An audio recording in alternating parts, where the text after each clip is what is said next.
And now, Life Skills with Dr. Ralph Henson from Life Baptist Church in Meridian. What really happened?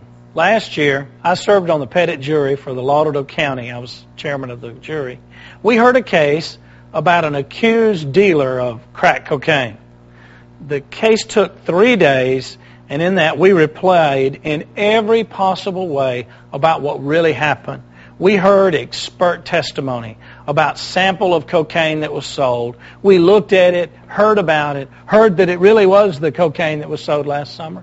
We heard from 4 or 5 drug agents that concerned the veracity of the transaction. We even saw a video of the sale. For 3 days, we heard arguments for and against every component of the case, from questioning the honesty of the informant to considering mistakes by the police officer. We spent a lot of time trying to figure out exactly what happened. Everybody had a slightly different take on the events. And we finally concluded that the facts were as presented, and we found the man guilty of the sale of cocaine.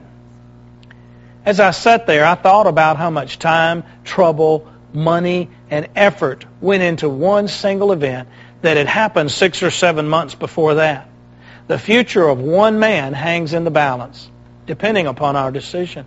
We had to deliberate to try to determine what really happened.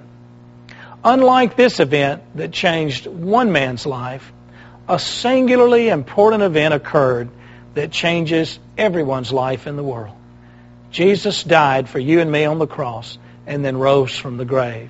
Think of all the trouble, money, and effort that went into the result of that one event 2,000 years ago.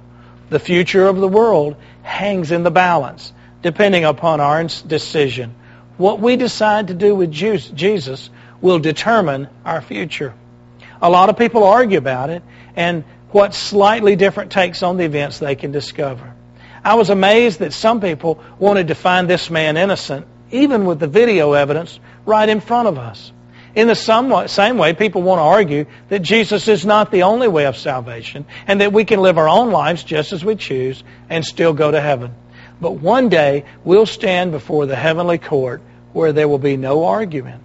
We will know what we did with Jesus. Then everyone will know what really happened, and we can only be found innocent by the blood of Jesus. We're not 100% sure what happened with this guy. We pretty much think we know. The evidence pointed to it. But when we stand before Jesus, the truth will come out, and we will either be guilty or innocent by the blood of Jesus.